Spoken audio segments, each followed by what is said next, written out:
Welcome to another episode of A Fortune for You, Chapter 3 of Palmistry. I told you there is a lot to cover here. Now, I am going to be consulting some notes that I've got, so when I look to the side, I'm sorry, there is just too much information for me to have it all memorized. But whatever you can remember is going to impress the crud out of anyone that you're telling the fortune for. So, back to our handy dandy tool here. Okay, now something else that we need to look for is we need to look at the flexibility of the fingers, okay, of the individual fingers. Now, don't go bending them yourself, let the other person do it, and also take a look at how they hold their finger. Let me straighten this out a little bit. How they hold their fingers out. Okay, like I said, this is almost an idealized. Okay, so don't go by that totally. So, if someone holds their hand out and their fingers are all stiff, okay, that means they're going to have a tendency to be rigid, set in their ways, but practically inclined. Okay, if the fingers are slightly curved towards the palm, okay, which, as you can see, very slightly, okay, prudent and acquisitive. Acquisitive means they're always wanting to get more, so they're going to pay more, that type of person is going to pay more attention to if you can tell them about wealth. Okay. Now, if the fingers are a combination of curved and stiff, they're going to be tending towards being fearful, cautious, narrow-minded, and tenacious. Tenacious means stubborn, which means they'll keep going to get to what they want. Okay, nothing wrong with that. Now, supple fingers, okay, attractive, unconventional, and maybe a little bit careless.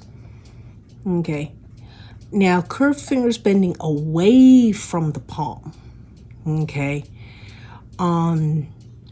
ignores rules and regulations, chatty, and good company, okay. Backward curving and supple fingers, open-minded, inquisitive, and attractive. Okay. Now, let's take a look at the first finger, okay, the one marked Jupiter. Okay. Like I said, there is a lot to cover here. So, hold on while I adjust things here, adjust my notes. Sorry about that. Okay, if the top is level with the bottom of the nail on the second finger, okay, so this is a leader, a person with the power to govern, okay. Doesn't necessarily mean they'll be a good leader, but it means they have that ability, okay. If the top is below the bottom of the nail on the second finger, timid, feels inferior, avoids responsibility. Okay, not someone you want to put in a management position. Okay, they might be able to overcome that, but it's going to take them a little bit more work. Okay.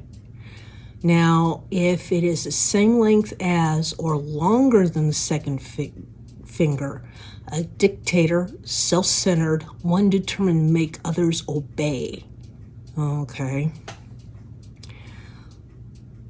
Now, if the Jupiter finger here is normal length but shorter than the third finger here, the ring finger, okay, a good organizer, capable of taking charge but preferring to work in partnership. Okay. Now, if the top phalange, which is the top, the part where the fingernail is, the top joint, okay, bends toward, when the hand is at rest, bends toward the second finger, which is the middle finger, this person is persistent and stubborn, okay?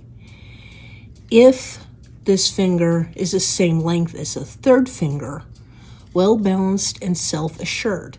And once again, to tell the length, you go by where it joins the palm, okay, which will be easier to see on the palm side, but then you have to do the measurements on the back side, okay. Now, if this finger is longer than the middle finger, then they are proud, ambitious, and longing for power. Now, if this finger is long and smooth, good prospects in work, business, and in the outside world in general. Okay, now on to my next pages of notes.